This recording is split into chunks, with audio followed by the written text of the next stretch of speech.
Hello दोस्तों, स्वागत करते हैं आप सभी का आपके अपने YouTube चैनल जैकपुर पे। आज के इस वीडियो में हम लोग क्लास 10th का हिंदी बी का, ध्यान से देखिएगा, क्लास 10th का हिंदी बी का जो है सब्जेक्टिव मॉडल क्वेश्चन आंसर देखेंगे। आज हम लोग सब्जेक्टिव देखेंगे। और ठीक है, ये जो मॉडल सेट है ये काफ़ी इंपॉर्टेंट होने वाला है। काफ़ी सब्जेक्टिव जो होता है वो काफ़ी लेंदी हो जाता है, इसलिए हम लोग इसको दो पार्ट में डिस्कस करेंगे। ठीक है, पहला पार्ट हम लोग क्वेश्चन आंसर का करेंगे, दूसरा पार्ट हम लोग ग्रामर का करेंगे। तो आज के इस वीडियो में हम लोग जो पहला पार्ट करने वाले हैं वो क्वेश्चन आंसर का करने वाले हैं। तो काफ़ी कुछ सीखने वाले हैं आज के इस वीडियोज़ में हम लोग, तो काफ़ी मज़ा आने वाला है इस वीडियोज़ में।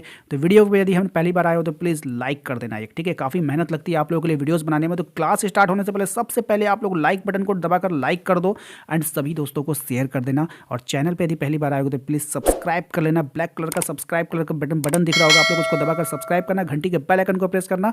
और साथ ही साथ डिस्क्रिप्शन में जाओगे तो वहाँ पर आपको प्लेलिस्ट का लिंक मिलेगा, उस पर क्लिक करके आप अपने सभी वीडियो को देख सकते हो, हर एक मॉडल सेट को देख सकते हो, प्रीवियस मॉडल सेट को देख सकते हो, सभी कुछ डिस्कस किया गया है। ठीक है, तो चलिए स्टार्ट करते हैं हम लोग। और हाँ, आज के इस वीडियोस में हम आप लोगों को ना याद भी कराएंगे। ठीक है, इसलिए वीडियोस काफ़ी बड़ा भी हो जाए, थोड़ा बहुत बड़ा भी हो जाए, तो आप लोग उसको संभाल लेना। ठीक है, चलो देखो यहाँ पे सबसे पहले आप लोगों को ये गद्यांश आपको पढ़ना है। ठीक है, तो गद्यांश हम लोग अभी नहीं पढ़ेंगे, पहले क्वेश्चन पढ़ेंगे फिर गद्यांश पढ़ेंगे, आंसर बताएंगे। ठीक है, चलो जाते हैं डायरेक्ट क्वेश्चन पे। क्वेश्चन देखिए क्या कर रहा है, क्वेश्चन में कह रहा है, सबसे पहला क्वेश्चन आप यहाँ पे देख पा रहे होंगे, कह रहा है कि राजा क्या करने जा रहा था। राजा क्या करने जा रहा था। देखो, यदि आप लोगों के पास मॉडल क्वेश्चन नहीं है ना, मेरे टेलीग्राम चैनल पे चले जाओ, वहाँ पे मैंने डाल दिया है, लिंक डिस्क्रिप्शन में है, जाइए लिंक पे क्लिक कीजिए और टेलीग्राम चैनल ज्वाइन कीजिए, वहाँ से आप लोगों को मिल जाएगा यार। ठीक है, और आंसर का पीडीएफ भी वहीं पे मिलेगा। तो देखिए, आपको देखिएगा राजा क्या करने जा रहा था, तो आपको आंसर में लिखना है कि बहुत प्राइमरी, किसी राज्य में यज्ञ हेतु राजा, यहाँ से लिखना, राजा एक जानवर की बलि चढ़ाने जा रहा था। राजा क्या करने जा रहा था, राजा एक जानवर की बलि चढ़ाने जा रहा था, यहाँ से आप इसको ले लेना। ठीक है, नेक्स्ट देखते हैं क्या है अगला सवाल। अगला सवाल कह रहा है, बुध ने राजा से क्या कहा। बुध ने राजा से क्या कहा, यह क्वेश्चन ध्यान से देखना, बुध ने राजा से क्या कहा। चलते हैं इसके आंसर को देख लेते हैं, बुध ने राजा से क्या कहा भाई। चलो देखो, उसी समय भगवान गौतम बुद्ध गुजरे, राजा को ऐसा करते देख उन्होंने राजा से कहा, यहां से लिखना, उन्होंने राजा से कहा, ठहरो वत्स, ये क्या कर रहे हो, इस बेजुबान की बलि क्यों चढ़ा रहे हो, यहां तक लिखना होगा। ठीक है, ध्यान से देखना, फिर से मैं दाग मार देता हूं, उन्होंने राजा से कहा, ठीक है, बलि क्यों चढ़ा रहे हो, यहां तक। ठीक है, ठहरो वत्स, उन्होंने कहा ठहरो, ये क्या कर रहे हो, इस बेजुबान की बलि क्यों चढ़ा रहे हो। ठीक है, ये कहा था। ठीक है, यहाँ से इसको नोट कर लेना। नेक्स्ट सवाल देखते हैं क्या है। अगला सवाल है हमारा कि बलि के विषय में राजा ने बुद्ध को क्या तर्क दिया। अब जैसे कि उसको मना कर दिया गया ना कि भाई बलि क्यों दे रहे हो, तो कोई होता है थोथोलॉजी करता है ना, तो वो क्या करेगा, अब अपना भाषण देगा कि मैं क्यों दे रहा हूँ, नहीं दे रहा हूँ। चलो देखते हैं, आगे कहानी पढ़ेंगे, आंसर मिलेगा। ठीक है, चलो देखो, इस बेजुबान की बलि क्यों, राजा ने कहा, राजा ने क्या तर्क दिया, यहाँ से लिखेंगे। राजा ने कहा, हे महात्मा, इसकी बलि चढ़ाने से मुझे बहुत पुण्य प्राप्त होगा और ये हमारी प्रथा भी है। यह सुनकर बुद्ध ने कहा, छोड़ो ये सब नहीं होगा, यहीं तक होगा। ठीक है, यहीं तक देना है। राजा ने कहा, हे महात्मा, इसकी बलि चढ़ाने से मुझे बहुत पुण्य प्राप्त होगा और ये हमारी प्रथा भी है। ठीक है, तो यहाँ तक इसको नोट कर लेना। ठीक है, नेक्स्ट सवाल पे आते हैं क्या है। अगला सवाल कह रहा है कि बलि के विषय में राजा ने बुद्ध से क्या तर्क दिया, ये तो हो गया। बुद्ध को किसकी तलाश थी एवं उन्होंने स्वयं की बलि चढ़ाने के लिए क्यों कहा। बुद्ध को किसकी तलाश थी और उन्होंने स्वयं की बलि चढ़ाने के लिए क्यों कहा। ठीक है, चलते इसके आंसर को देखते हैं, शायद मिल जाए। चलो, कहानी तो पढ़ना ही पड़ेगा ना। चलो ठीक है, पुण्य प्राप्त होगा और ये हमारी प्रथा भी। यह सुनकर बुद्ध ने कहा, राजन, यदि ऐसी बात है तो मुझे भेंट चढ़ा दो, तुम्हें और ज़्यादा पुण्य मिलेगा। जानवर के मुकाबले एक मनुष्य की बलि तुम्हारे भगवान ज़्यादा खुश होंगे। यह सुनकर राजा थोड़ा डरा, क्योंकि जानवर की बलि चढ़ाने में कोई भय नहीं था। जानवर की बलि चढ़ाने पे उस बेजुबान की तरह बोलने वाला कोई होगा, ऐसा राजा ने सोचा ना था। मगर बुद्ध की बलि चढ़ाने से बात से ही राजा कांप गया। उन्होंने कहा कि अरे नहीं महात्मा, ऐसे बात नहीं है, इस बारे में तो मैं सोच भी नहीं सकता। जानवर की बात अलग है, ऐसे तो सदियों से होता आया है, फिर इसमें किसी का नुकसान तो नहीं है, जानवर का फायदा ही है, वह सीधा स्वर्ग चला जाएगा। देखिए इसका आंसर में ना, ये जो क्वेश्चन है आपके, बुद्ध को किसकी तलाश थी, उन्होंने स्वयं को बलि चढ़ाने को क्यों कहा, तो यहाँ पे आप लोग लिख लेना, बुद्ध को जो है स्वर्ग की तलाश थी। बुद्ध को स्वर्ग की तलाश थी, उन्होंने ऐसा क्यों कहा, इसका लाइन आपको ऊपर वाले बता देते हैं, वहां से आपको जोड़ देना है। तो ठीक है, आप लोगों को ये सवाल क्लियर हो गया होगा कि बुद्ध को किसकी तलाश थी। बुद्ध को स्वर्ग की तलाश थी। ठीक है, उन्होंने स्वयं को बलि चढ़ाने के लिए क्यों कहा? क्योंकि उसने कहा कि एक जानवर, छोटा सा जानवर है ये, उसको आप बलि दो रहे हो, उसको बलि देकर क्या होगा? मुझे दे दो, मैं बड़ा जानवर हूँ। ठीक है, मैं बड़ा एक इंसान हूँ, जानवर नहीं, सॉरी, बड़ा एक इंसान हूँ, और मुझे बलि दोगे तो तुम्हारे जो भगवान है ना, वो ज़्यादा खुश हो जाएंगे और मैं भी स्वर्ग को चला जाऊँगा। तो ये इसका आंसर हो जाएगा, बनाकर लिख लेना। ठीक है, नेक्स्ट देखना है क्या, पीडीएफ तो फाइल आपके पास होगा ही, नहीं होगा तो आप वहाँ से डाउनलोड कर लेना। ठीक है, बुद्ध ने किस किस को स्वर्ग भेजने की बात कही थी? तो बुद्ध ने कहा था ना, बुद्ध ने कहा था कि जानवर को स्वर्ग भेजने से बेहतर है कि वो अपने आप को खुद, है ना, बुद्ध ने कहा था कि मैं खुद जो है स्वर्ग जाना चाहता हूँ, इसलिए मेरी बलि दे दो, मैं सीधा स्वर्ग में चला जाऊँगा। ठीक है, इसका आंसर में लिख लेना। अगला देखो क्या है, निम्नलिखित शब्दों का विलोम शब्द अनुच्छेद से छांट कर लिखिए। यानी कि जो अनुच्छेद आपको दिया गया है उसी में से अज्ञान, अज्ञान का विलोम लिखना है और पाप का विलोम लिखना है। ठीक है, विलोम तो आप लोग जानते ही हो, लेकिन यहाँ पर जो विलोम शब्द आपको निकालना है वो उसी से छांट कर निकालना है, पैसेज में से निकालना है। यहाँ पर आप लोग इसको लिख लेना, अज्ञान का क्या हो जाएगा? ज्ञान हो जाएगा, है ना, अज्ञान का क्या हो जाएगा? ज्ञान हो जाएगा। अब पाप का क्या हो जाएगा? पुण्य हो जाएगा। पाप का क्या हो जाएगा? पुण्य हो जाएगा। तो इसको आप लोग यहाँ से नोट डाउन कर लेना। ठीक है, अगला सवाल देखो क्या है, निम्नलिखित शब्दों के समानार्थी शब्द अनुच्छेद से छांट कर लिखिए। समानार्थी शब्द का मतलब समझते हो? समानार्थी का मतलब समान अर्थ रखने वाला है। जैसे हानि, हानि का क्या हो जाता है बताओ? हानि का मतलब क्या होता है? जो लॉस हम लोग होता है ना, हानि का आप नुकसान भी लिख सकते हो, ये समानार्थी शब्द है, नुकसान। ठीक है, पशु, पशु तो आप लोग जानते हैं ना, पशु, पशु का मतलब क्या होता है? जो जानवर होते हैं। ठीक है, तो पशु को आप लोग यहाँ पे जानवर भी लिख सकते हो। ठीक है, जानवर, पशु। ठीक है, तो आप लोग यहाँ पे समानार्थी, समान अर्थ रखने वाला लिख लेना। ठीक है ना। वैसे आप चौपाया भी लिख सकते हो, चौपाया भी होता है, मवेशी भी होता है। ठीक है, इस तरह से आप लिख सकते, ढेर सारा होता है, उतना सोचने वाली बात नहीं है। ठीक है ना, कुछ भी आप लिख लेना। ठीक है, अब आते हैं हम लोग खंड ब में। ठीक है, ये इसका जो है पार्ट 1 वीडियो का ये बहुत महत्वपूर्ण वीडियो है। यहाँ पे कह रहा है आप लोगों को किसी जो है प्रश्नों के, निम्नलिखित प्रश्नों में से किन्हीं 5 प्रश्नों का उत्तर देना है। आपको 7 क्वेश्चन आंसर दिया गया है। हम लोग जो है इस वीडियो में 7 का आंसर देखेंगे, क्योंकि एग्जाम में आप लोगों को कौन सा क्वेश्चन आंसर पूछेगा ये कोई नहीं जानता है। तो हम लोग क्या करेंगे, 7 का आंसर इस वीडियो में देखने वाले हैं। तो बहुत मेहनत लगी है आप लोगों के ये आंसर तैयार करने में। तो प्लीज़ अभी तक अगर आपने लाइक नहीं किया तो लाइक कर दो, सब्सक्राइब नहीं किया है तो सब्सक्राइब कर लेना, और हाँ, एक प्यारा सा कमेंट जरूर किया करो। ठीक है, चलते हैं इसके आंसर को। और एक बात मैं आप लोगों को बता देता हूँ कि बार बार मैं ये क्वेश्चन नहीं लाऊंगा। ठीक है, मैंने जो पीडीएफ तैयार किया है वो पीडीएफ भी मैं आप लोगों को दूंगा। ठीक है, वो पीडीएफ भी मैं आप लोगों को दूंगा। उस पीडीएफ में जो है ना, ध्यान देना, उस पीडीएफ में ना हो सकता है कि पासवर्ड लगा हुआ हो, तो मैं पासवर्ड भी आपको बता दूंगा।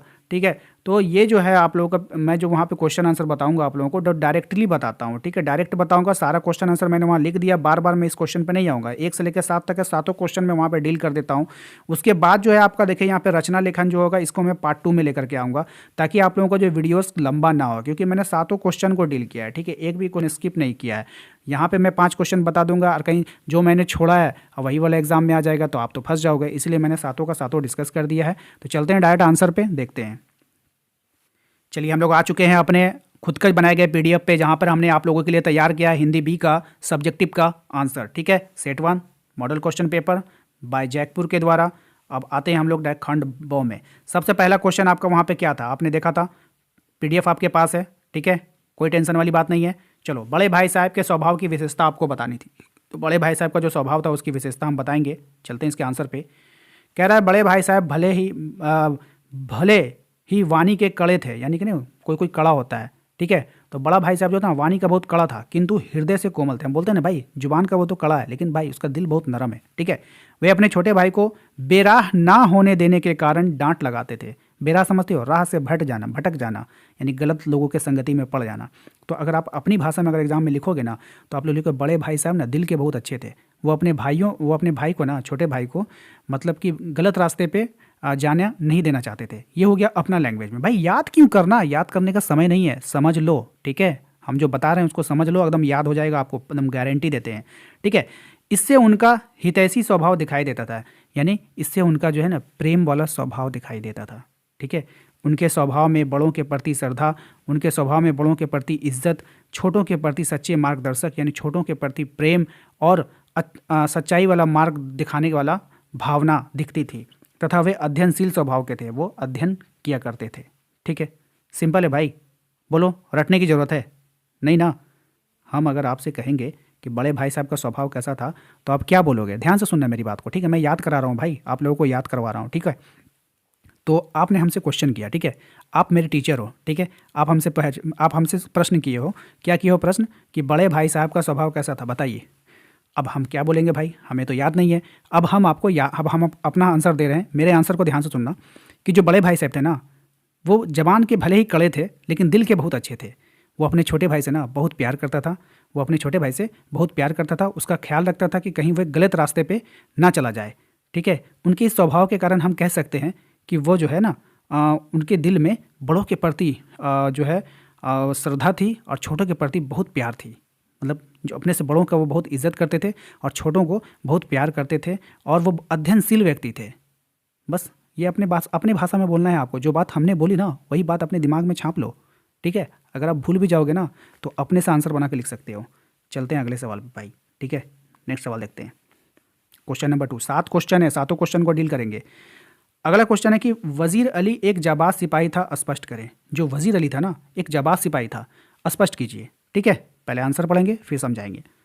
कह रहा है वजीर अली एक जाबाज सिपाही था, उसके मन में अंग्रेजों के प्रति नफरत की भावना कूट कूट कर भरी थी। गवर्नर जनरल की शिकायत करने पर वकील ने जब उसे बुरा भला कहा तो वह सहन ना कर सका। अपनी जान की परवाह ना करते हुए उसने वकील का कत्ल कर दिया। कर्नल ने कंपनी के हुक्म में जंगल में वजीर अली को गिरफ्तार करने के लिए काफ़ी दिनों से खेमा लगा रखा था, किंतु वो किसी भी सिपाही के हाथ नहीं लगा, ठीक है? वो सरपट घोड़ा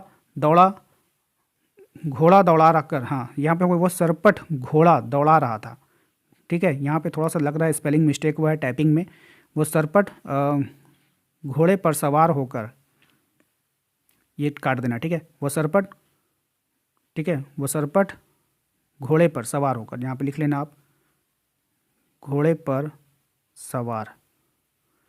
वो सरपट घोड़े पर सवार होकर जब निकलता तो दर्द नहीं गर्द, गर्द यहाँ पे स्पेलिंग सही कर लेना, गर्द, गर्द ऐसे उड़ती थी मानो पूरा काफिला चल रहा है। नहीं, घोड़े जब चलते हैं ना, देखोगे धूल गर्दा इधर उधर से उड़ रहा है, ठीक है? तो ऐसा लग रहा था पूरा काफिला चल रहा है। वो स्वयं निडरतापूर्वक कर्नल के सामने आया, लेकिन कर्नल उसे पहचान ना सका, ठीक है? पहचान ना सका, ये मिला के लिखना। इस प्रकार उसने पूरी एकांकी में अपनी चतुराई, निडरता, साहस एवं हिम्मत का परिचय दिया, ठीक है? अब भाई ये क्वेश्चन आंसर इतना बड़ा हो गया, कैसे सर इसका आंसर लिखेंगे? तो चलते हैं, देखते हैं, समझते हैं, कोई बात नहीं है, देखते हैं, फिर से आते हैं, ठीक है? देखो, वजीर अली क्या था? एक जाबाज सिपाही था। आप बोलोगे वजीर अली कौन था भाई? वजीर अली ना एक बहुत ही बेहतरीन सिपाही था। कौन था? सिपाही था, जाबाज। जाबाज का मतलब जो किसी डरता नहीं, हिम्मत वाला। उसके मन में ना अंग्रेजों के प्रति एकदम नफरत पैदा हो गई थी। वो एकदम अंग्रेजों से नफरत करता था, कूट कूट कर भरी थी। गवर्नर जनरल की शिकायत करने पर वकील ने जब उसे बुरा भला कहा तो उससे वह सहन ना कर सका। अपनी जान की परवाह ना करते हुए उसने वकील का कत्ल कर दिया, है ना? वकील का क्या किया था उसने? कत्ल किया था, ठीक है? गवर्नर जनरल की शिकायत करने पर वकील ने जब उसे बुरा भला कहा, समझ रहे हो? वो गया था गवर्नर जनरल की शिकायत करने के लिए, किसके पास? वकील के पास। अब देखो वो क्या था? एक बहादुर सिपाही था, तो वो गया, वो गवर्नर ऐसा है वैसा है, गवर्नर जो है हमारे देश के साथ ये कर रहा है वो कर रहा है। अब वकील उसी का तरफदारी कर रहा है, गवर्नर का तरफदारी कर रहा है, इसी गवर्नर का, ठीक है? अब वो क्या कर, गुस्सा में आकर उसको मार दिया, कत्ल कर दिया।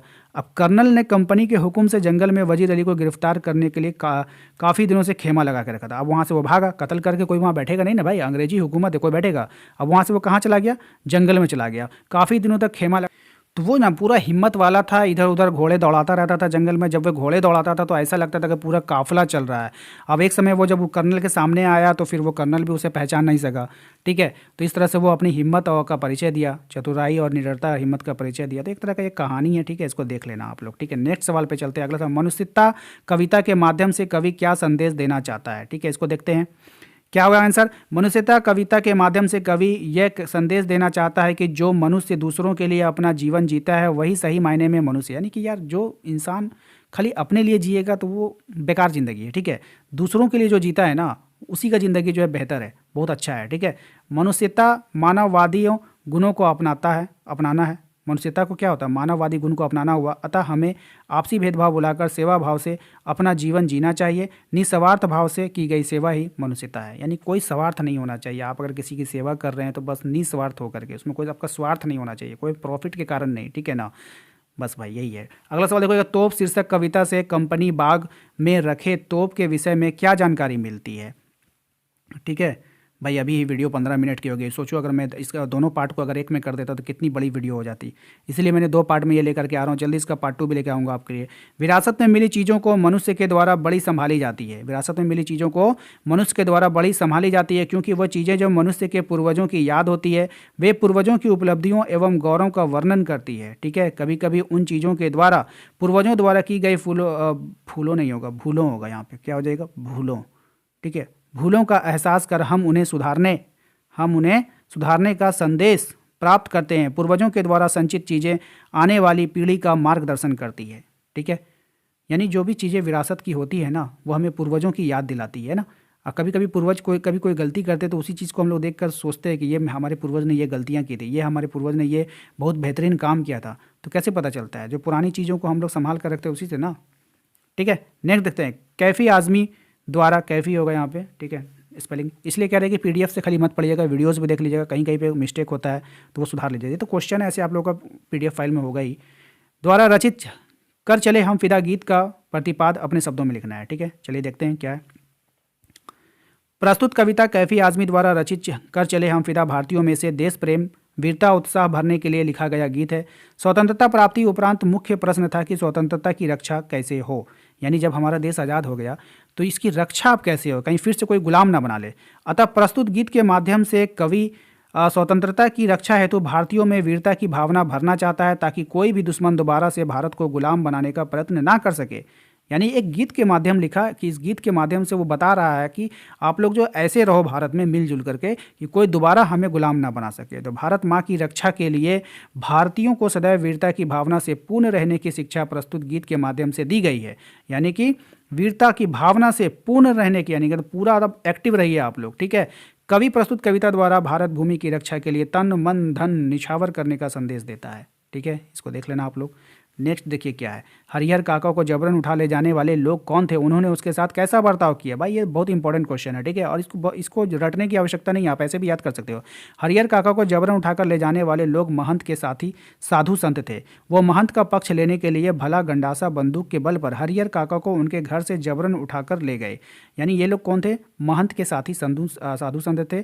वो महंत का पक्ष ले रहे थे। वो किसका पक्ष लेते, महंत का पक्ष लेते। भाला बंदूक ये सब लेकर के गया था, हरिहर काका को उनके घर से उठा लिया।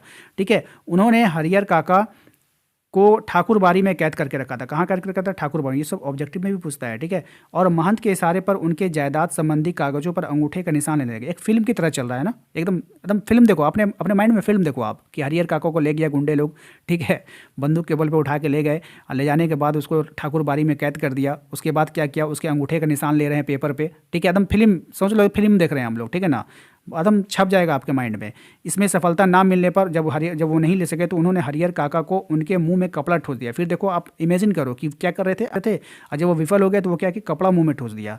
ठीक है, अब फिल्म देखो, जैसे जैसे हम कहानी सुना रहे हैं आपको फिल्म याद आएगा। ठीक है, जब पुलिस की सहायता से उन्हें मुक्त कराने के लिए उनके भाई पहुंचे तो उन्होंने देखा कि हरिहर काका के हाथ पैर बांध दिए गए। जब वहाँ पे पुलिस पहुंचा, उसके भाई पहुंचे तो देखा गया कि उनके हाथ पैर बंधे हुए हैं और मुंह में कपड़ा ठूसा हुआ है ताकि वह चीख चिल्लाकर सहायता के लिए लोगों को एकत्रित ना कर ले। ठीक है, तो ये हो गया इसका, समझ गए ना, पूरा फिल्म आपको दिखा दी है।